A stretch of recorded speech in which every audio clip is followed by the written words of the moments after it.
Basta yun, global domain na. Basta yun, global domain yun. Basta yun, global domain yan. Great to be here. Just to share with you, I've been in the Philippines for over 3.5 years now.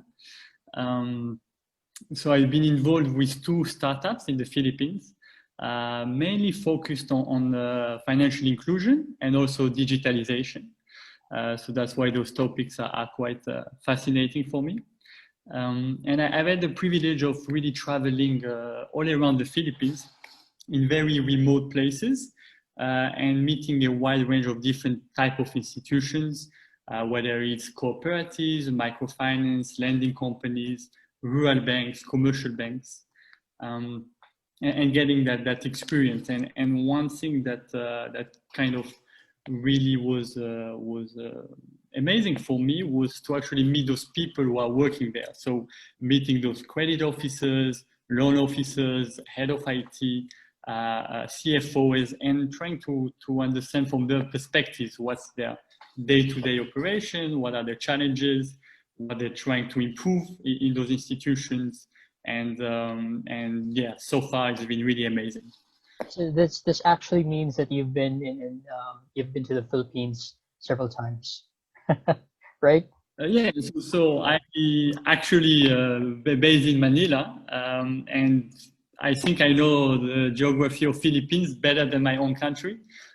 So I've been to Zamboanga, Lawag, Tacloban, just name it. You probably know it better than I do, because you've been to a lot of places. Okay, so okay, let's talk about financial inclusion now. So tell me what it's quite a deep topic for some of our audiences that's usually watching our video interviews on our Facebook page. So try to tell us a bit about it without frightening us with the term financial inclusion. Sure. Challenge accepted. So to keep it very, very simple, what is financial inclusion? It's about the availability to access financial services. So whether it's to open a bank account, whether to avail a loan or avail insurance, those type of services, which maybe in some countries are taken for granted, in the Philippines it's not the case.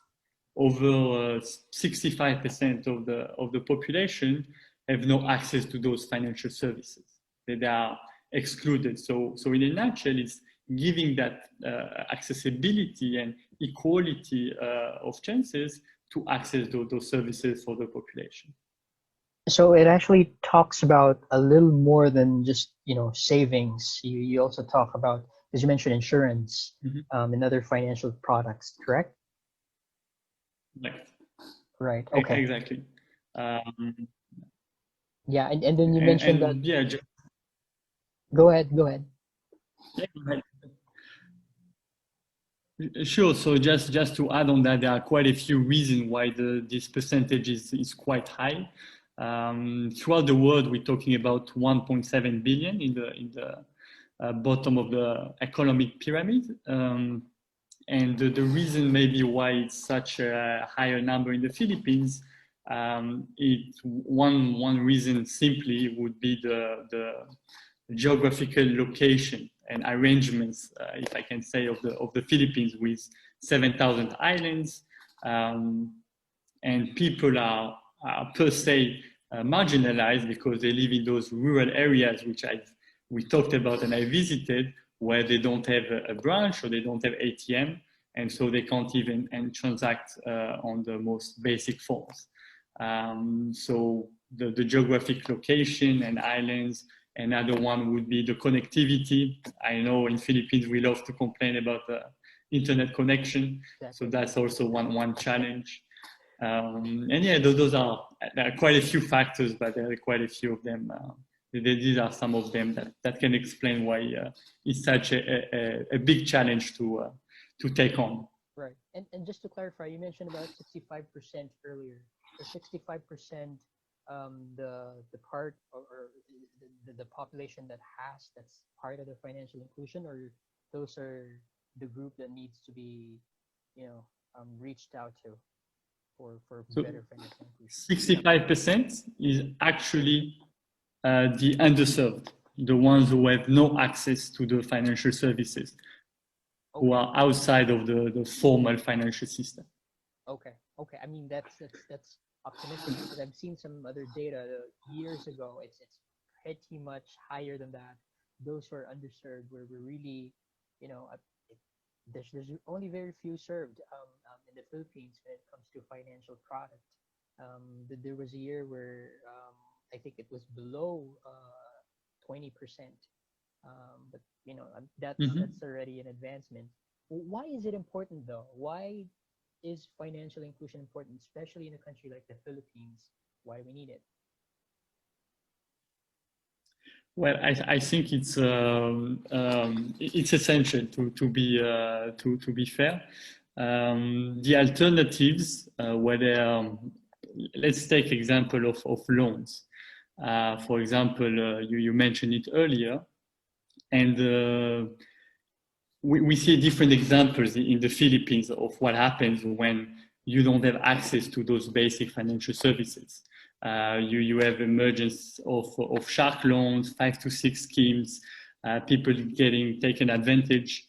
And this is due to lack of financial inclusion and also education and so on. But because those people are excluded from the system for reasons like not being able to provide the right data, they have to go to those to those worse alternatives with high skyrocketing interest rates, and they don't get access to the financial services.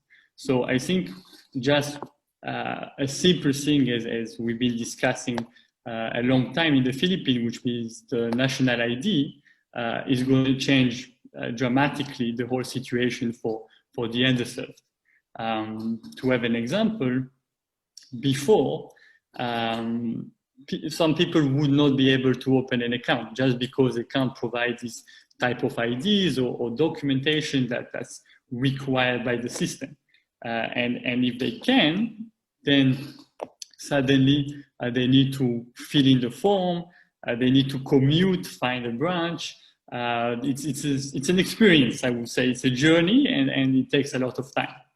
And suddenly, just by promoting financial inclusion and digitalization, you can give that access to millions of Filipinos that can just use their smartphone, which they tend to use quite often, I would say, for Facebook and other services, and they can just provide all this documentation, verify their identity, and have a new account in just a matter of 5-10 minutes. Well, that's great, and it looks like a very great vision if you think about it. I mean, it's great that you described it as a journey, and it's great that you mentioned education. I'm just thinking about it. Maybe education is a primary. Maybe it may be the first step. I don't know, because it sounds beautiful when you said that. It sounds good that we're looking into digitalization, making it easier for them to access it.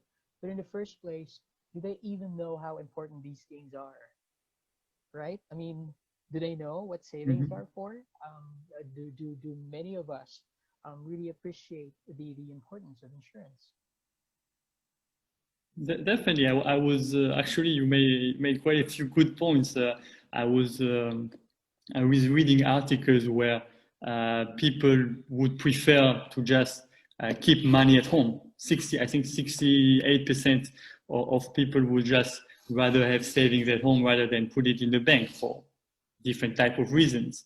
I think BSP did quite some interesting surveys last year about financial inclusion and progress in the country, and I think maybe only 25% knew about any of those initiatives from the BSP. Less than 1/3 knew how to answer simple questions about interests. So I think education is definitely a major challenge which we need to address. But we also seen dramatically with the pandemic that the mindset and the cultures has already been affected. We in the Philippines, we used to have having a really cash-heavy society where over 90%, I remember, of transactions were all cash, and suddenly we're moving to having 90% of all transactions being digital under the lockdown. So unfortunately, it would have been better under better circumstances, but we've also seen right now a big evolution in habits, mindset, and technology adoption. That is true, and I agree. I think I've shared this a couple of times where what do you call this? One of the authorities from the Bangko Sentral, the BSP, has mentioned that when the pandemic started, when the lockdown started, deposits actually increased. So, I think instead of it, people consuming more and getting their money from the bank, they instead deposited more money to save. So that's quite a different instinct. But who knows? Okay, now so education primarily is one of the components, as you mentioned, and right now what we really can talk about is the logistics, the technology and the systems around it. Because right after education, everything has to be the rest, hopefully, is easy and simple for Filipinos to really support financial inclusion. I mean, my hope is that it's when majority finally understands how important it is, then it's just easy just to adapt and say flex to where financial landscape is really leading the country, and that's where technology and systems come in, right? Yeah. So I think there were like three phases of this whole pandemic when it happened, basically. So the first one was, how do we survive? Like how do we navigate the current times and trying to think about that. The second is how can we do planning the comeback, I would say, trying to see how we're gonna adjust and evolve. And the third one is trying to imagine what the new normal would be like. And I think that's where we're at right now, in trying to think about what type of society it's going to look like. And we used to be a very high touch economy, as I mentioned, with probably 70% of all transactions being done in the branch, right? Physically, face to face. Which is great, but obviously it also has its limits. To now, I don't think we'll go to the other extreme, which would be the low touch, everything digital, but definitely something in between. Okay. You don't think we're going there yet? Is that what you're saying?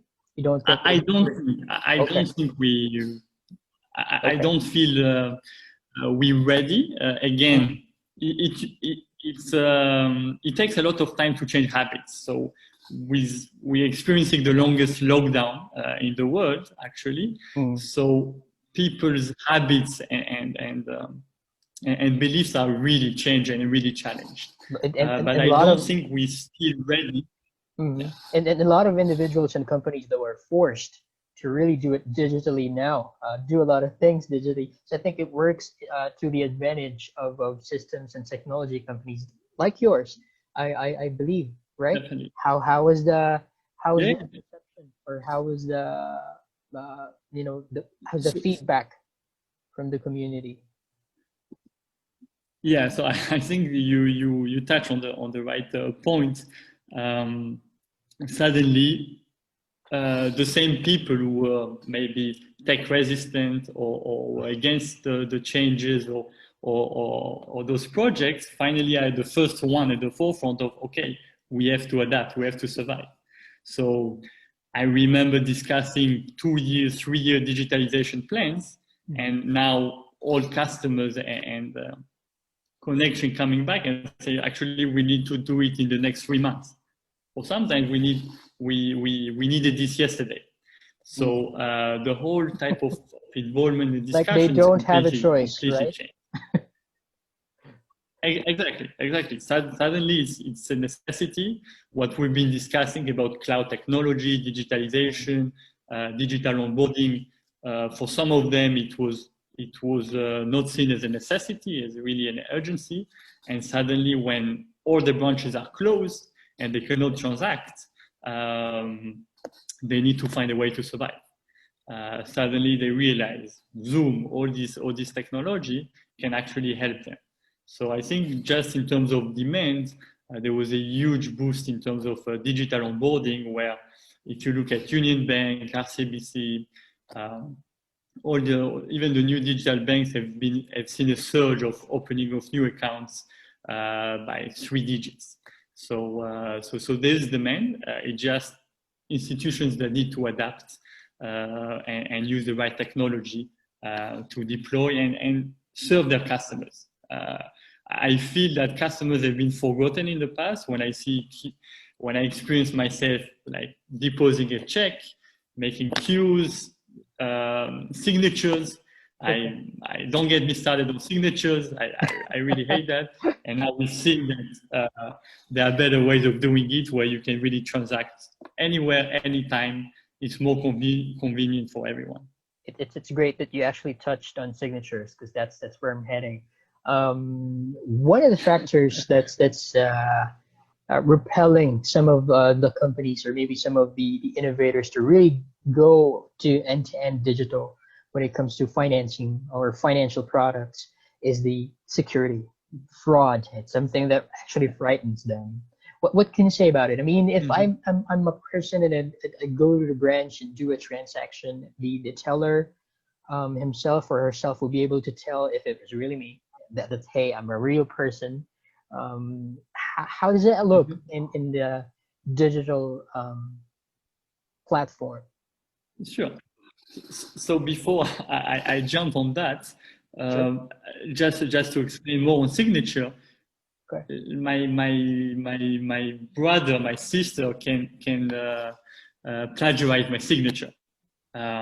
So I think we're trying to solve that challenge, and we get stuck with signatures, where actually we should just look at a better way of doing it, the digital way of doing it. So again, signature, I know that I've been in a bank where they asked me to redo my signature in front of them for 6-7 times.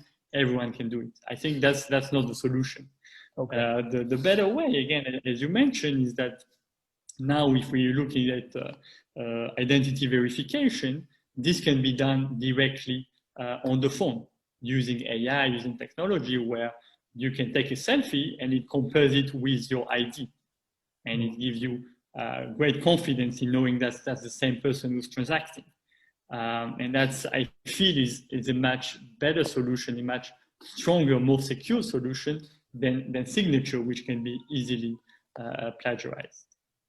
Okay, but you mentioned AI or artificial intelligence, and whenever I hear that, I really hear money. So it it sounds like expensive. So how do you rationalize this to the partners or the companies who ask you about artificial intelligence or these type of technology? How does it look like when you offer them these products and they say, "Wow, that sounds expensive"? Yeah, I remember. First question is always Macano, so I'm kind of used of having this type of discussions. Again, price obviously is always a concern in Philippines and other countries before doing any type of digital project.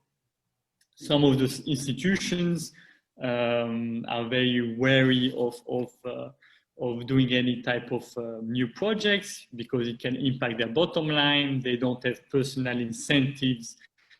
I've been in like board meetings where they didn't have like personal incentives of choosing the best thing for the bank or for the organization. And so they're kind of apprehensive of moving to new technology. Obviously, the current pandemic has been a huge catalyst. So we've seen all these discussions take a very different angle. And it's really about discussing what they're trying to achieve and how to do it in the most efficient way.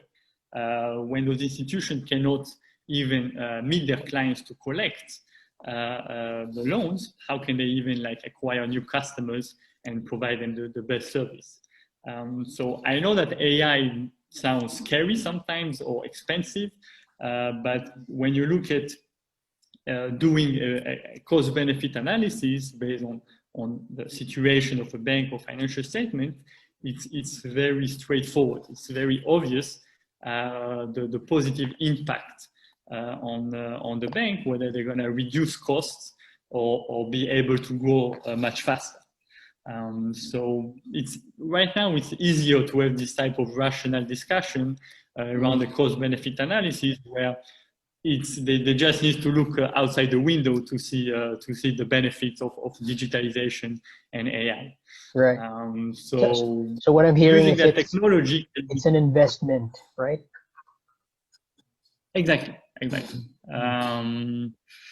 Again, it's a step-by-step process. We're doing it very, very fast right now, but you can't digitize overnight. Even though we did it somehow, it's something that's in terms of change management and habits from people working in those institutions, you need to address those.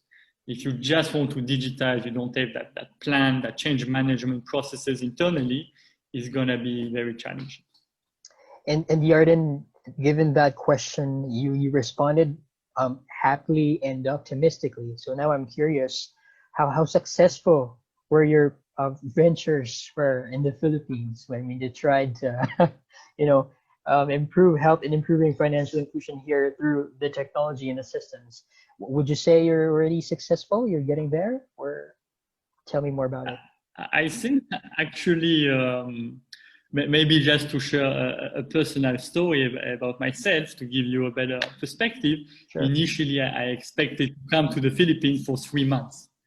I've been here for 3.5 years. So I think that kind of answers some of the questions. That could be two things. It could be 3 years because you haven't really, I don't know. Go ahead. There are different reasons why.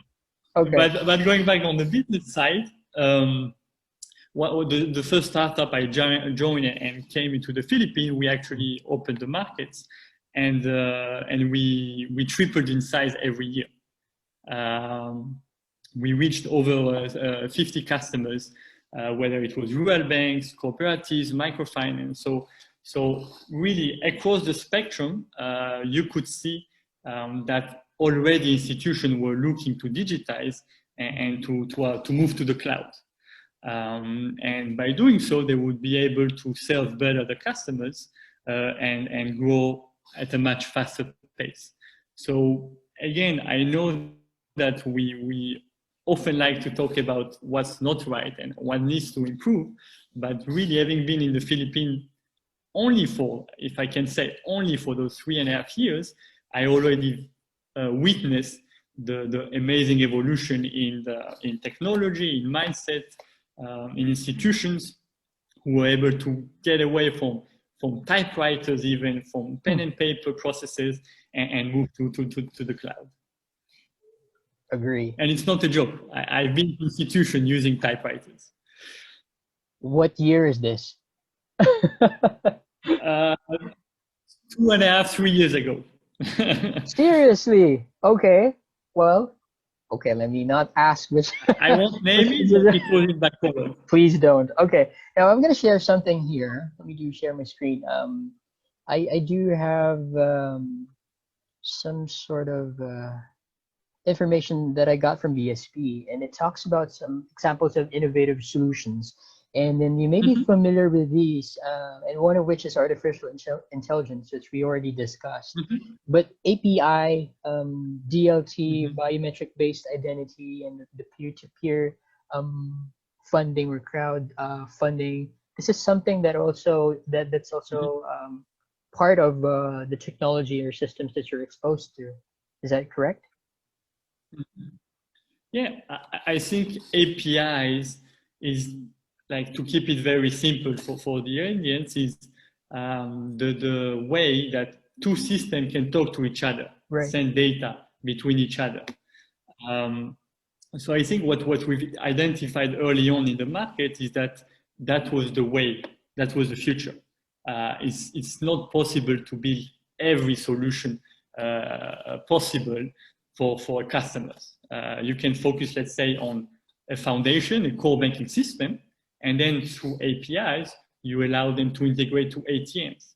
You allow internet banking, but you cannot offer all services and build it yourself. So APIs became very straightforward in the sense that you need to have open APIs to have this interoperability between different systems, having different systems talk to each other and integrate easily. So I think API is really key in the market, and if you look at even the major banks and fintechs, they are having open APIs and focusing a lot of their efforts on there because that's the only way that you can have a strong ecosystem. Yeah, and as far as I know about API, it really talks about a lot about real-time updates. Collaboration can be easily done with the APIs, and so I believe it's really the way to go. It's one of the components that's important for digitalizing financial inclusion, any financial product for that matter.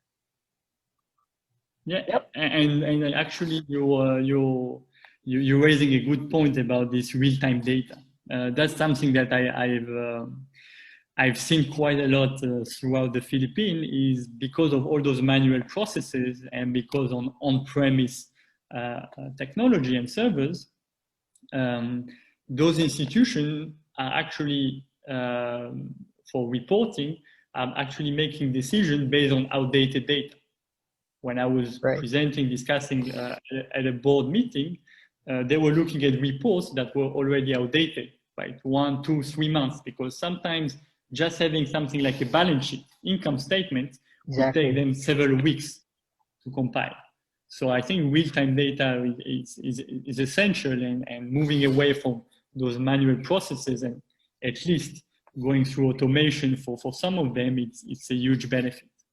And this is really something that's difficult to put together if you're doing it manually, because you're talking about a lot of data, a lot of numbers here, here and there. It could be coming from different sources. So if you really want to be extra careful about it and you're doing it manually, it will really take some time. I really feel badly for all those finance people because I studied finance, I studied accounting. So I was really always very empathetic with their cause, because I just couldn't imagine how they were doing it constantly and with minimal mistakes. Imagine the end of the month coming. That's exactly. Imagine the terror there. Okay, let's talk about the company you're part of, and if there's any website you'd like me to check, I can pull it up, or I can just stop sharing if you'd like to just talk about it.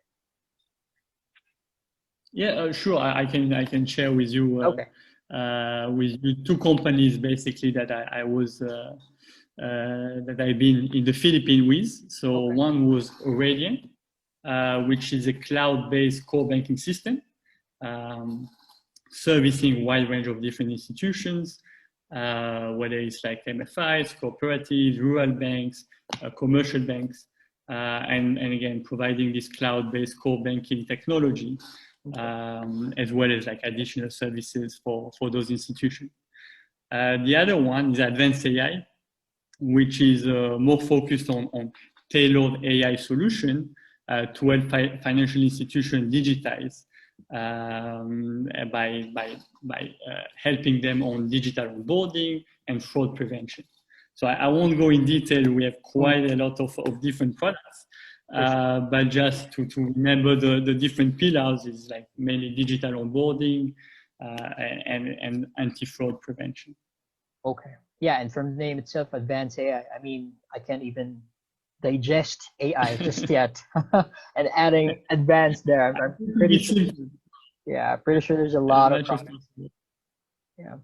Okay, well then, I mean, that's it for me. Is there anything anything else you'd like to share with our audience? We're usually tuned in by a lot of people who are interested in financial literacy, loans, most especially. But maybe if there's anything you'd like to share, this is the last part of our interview. First of all, really thanks. I get passionate about those topics, so I can always carry on. but really sharing a very positive outlook on the situation in the Philippines. I know it hasn't been easy. I've been through that lockdown for over 6 months, so I know that it's been very tough. ECQ, MECQ, GCQ, we're losing the letters and meaning, but it's been tough on businesses, on people, on individual, and I've been the first one really amazed at how resilient Philippines and the people there are, because I wouldn't imagine they could survive such an extended lockdown. And second thing would be that there are a lot of digital initiatives coming in right now. Just to touch on one would be the national ID. And it's gonna be a game changer. I really believe in the Philippines. It's gonna really help address this financial inclusion challenge, and allow, with just having this national ID for everyone, to be able to participate in the financial system. And that's really gonna be a big change for Filipinos out there. So I'm really excited about the outlook. I think there's a lot more to be done. We're still at the beginning of the road. But just looking at data, there's still so much untapped data about even the underserved, whether it's when they're using their apps, GrabFood, Grab, Panda, all those different applications, which we haven't started using. So first step would be digitalization, but this comes with an enormous amount of data, which we're going to be able to analyze and leverage on to provide ultimately better service and relevant service to Filipinos. So I would say, yeah, let's stay optimistic and positive, and still a lot more to be done for financial inclusion in the Philippines. Agree with all the points, especially the national ID system. I think it's going to move mountains right there. The last question: when are you scheduled to come back here in the Philippines? So I just recently managed to somehow escape after 6 months on the lockdown. So initially I was planning to come back. You were locked down here in the Philippines? Yeah. I just recently managed to get out, but I was planning to come back at the end of the month. We'll see how the regulation evolves. But I just needed a small break after 6 months of lockdown. I'm not as strong as Filipinos. Who doesn't need a break? Well done, but thank you so much for your time today, Yarden, and we really hope that we could also get another chat with you in the future. Still talking about financial literacy or financial inclusion, maybe about your product. But in the meantime, we thank you for your time and for the knowledge you've shared with our audience. Thank you, and then have a good day. Thanks for inviting me. Salamat. Salamat. Take care. Bye-bye, Yarden. Bye-bye. Basta long, global din yan. Basta long, global dominio.